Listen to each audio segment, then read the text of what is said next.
Buenas tardes, mi nombre es Andreas Llanos y soy estudiante de la Facultad de Medicina, Enfermería, Nutrición y Tecnología Médica en la carrera de Medicina. Hoy les voy a explicar acerca de algunas malformaciones del desarrollo genital. Espero que lo disfruten, este tema es muy bonito y vamos a ello. Vamos a comenzar con los genitales ambiguos, que se define como la alteración de los genitales externos que no permite al médico asignar un sexo determinado al recién nacido. La ambigüedad de los genitales externos se caracteriza de estados intersexuales, los que pueden ser clasificados de la siguiente manera. 1. Niños con alteraciones hormonales durante la vida fetal. Hemos indicado que la dehidrotestosterona es la responsable del desarrollo de los genitales externos masculinos. La enzima 5-alfa reductasa que transforma la testosterona en DHT está presente en las células de los genitales externos y del seno urogenital. Para que cualquiera de estas dos hormonas pueda actuar, deben unirse con receptores androgénicos del citoplasma celular y luego ser transportados al núcleo de la célula donde deben ser aceptados.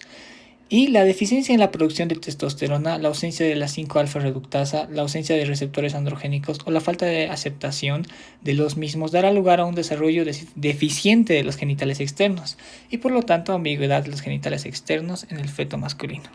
Hablemos del pseudohermafroditismo o SHF en el sexo femenino. La viralización del feto femenino es casi siempre secundaria a la hiperplasia congénita de la corteza suprarrenal, enfermedad que se caracteriza por la producción de grandes cantidades de andrógenos de origen suprarrenal. También se puede viralizar por medicación androgénica recibida durante la gestación u otras drogas. La presencia de un tumor en la madre también. Hablemos del hermafroditismo verdadero, o VH, que puede ser lateral o alternamente, en el cual hay un testículo en un lado y un ovario en el otro, unilateral o bilateral. Hablemos de las malformaciones del pene, como puede ser las epispadias, que se caracteriza porque el meato uretral se halla en la cara dorsal del pene, cuadro que se presenta aislado o acompañado a una extrofia de la vejiga. Clínicamente existe una inconsistencia de orina en el tipo extenso, por afectación de los esfínteres. El epispadias puede situarse en cualquier punto de la región dorsal. Hablemos de algunas otras malformaciones, como ser las hipospadias, que el orificio externo de la uretra se sitúa en la cara ventral del pene, lo cual sucede cuando los pliegues urogenitales no se unen entre sí en toda su extensión. Dado que la función se inicia en la raíz del pene y avanza hacia el glande, la detención de la función puede ocurrir en cualquier punto de este trayecto. Puede ser hipospadias perineal, cuando la detención de la fusión se produce precozmente. El meato quedará en el periné y estará ausente toda la uretra peneal. O hipospadias escrotal, cuando el orificio uretral se sitúa entre las bolsas. O hipospadias peneal, cuando la uretra asienta en cualquier punto de la cara inferior del cuerpo del pene. Y por último, una hipospadia balánico, cuando la anomalía se localiza en la cara ventral del glande, en cuyo caso es consecuencia de una falla en la formación del último segmento de la uretra peneana, aquel que se genera a partir de una placa epitelial originada en el ectodermo. La fismosis es una afección de mucha frecuencia. El orificio del prepucio es estrecho, lo que impide su retracción hasta la base del glande. En menor frecuencia, la causa de la fismosis estriba en adherencias que se crean entre el glande y la cara profunda del prepucio. La imposibilidad de retracción del prepucio impide que el sujeto pueda higienizarse la región. Una de las cirugías más comunes es la circuncisión. También tenemos la ausencia del pene. Es una malformación rarísima, muy rara, consecutiva a la agnesia del tubérculo genital. La micción en otros casos se hace a través de un orificio situado en la región anterior del periné o a través del ano, gracias a una continuación mantenida en la primitiva cloaca.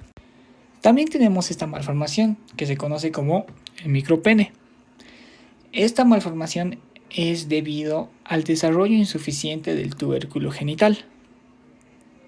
Tenemos también otras malformaciones como el pene adherente, el pene retroescrotal, pero vamos a hablar del pene doble, que se debe a una anormal división en dos del tubérculo genital. Se pueden presentar diversos grados, desde el miembro bífalo o de los dos glandes, hasta los casos de dos penes completos.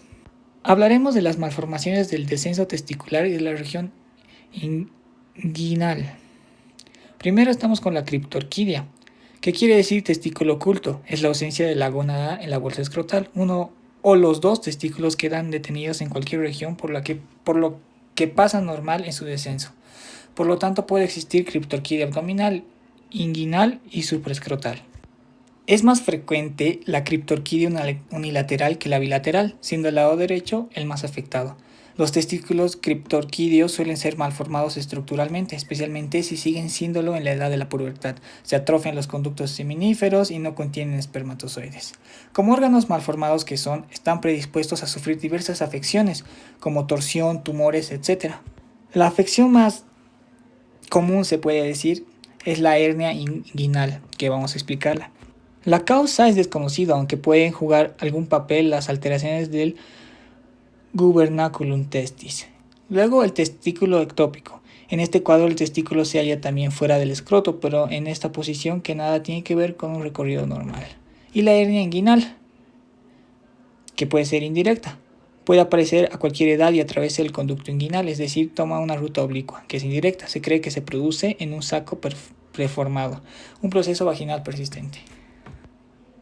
Si no se oblitera el conducto inguinal, se presenta una malformación conocida como persistencia del proceso vaginal. En este caso, se puede herniar el asa intestinal a través de él hacia el escroto o labio mayor. La hernia inguinal congénita es mucho más frecuente en varones y suele acompañar la criptorquidia. Vamos a hablar del hidrocele. Hidrocele es la acumulación de líquido en el interior de la túnica vaginal. Se instala en aquellos casos en que el conducto inguinal se ocluye en forma incompleta, no permitiendo la herniación del intestino. Cuando la oclusión del conducto inguinal es parcial, se forma una pequeña cavidad o quiste, el cual es ocupado por un líquido secretado por sus propias paredes. Vamos a hablar de las malformaciones del aparato genital femenino, como ser el útero didelfo. Pero primero vamos a hablar que este pertenece al grupo de malformaciones dependientes de la soldadura o fusión de los conductos paramesonéfricos. Defectos de soldadura, como el útero didelfo, que es total o parcial, que se presenta el útero bicorne. El cuello puede ser único, útero bicorne unicervical, o puede ser doble, que es bicorne bicervical. También presentamos defectos de fusión, que se denominan así a los casos en los que, habiéndose soldado los conductos paramesonéfricos, no han fundido sus cavidades, quedando un tabique más o menos completo entre ambos.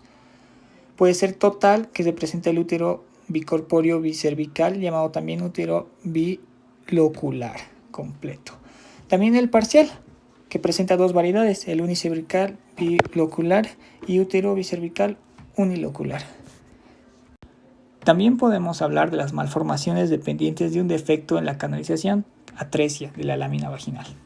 Una vagina totalmente atrésica, ausencia de la vagina, cuando el defecto de canalización interesa a toda la vagina. El septo vaginal y la estenosis vaginal se producen probablemente de forma similar. Y el himen imperforado es el cuadro menos grave de este defecto. El médico debe pensar en su existencia cuando una niña puber no presenta menstruación y aqueja fuertes dolores clínicamente. Se acompaña de hematocolpos, es decir, almacenamiento de sangre menstrual en la vagina. Bueno, hasta aquí el video de hoy. Espero que lo hayan disfrutado. Y como siempre, busquen más libros, interésense más.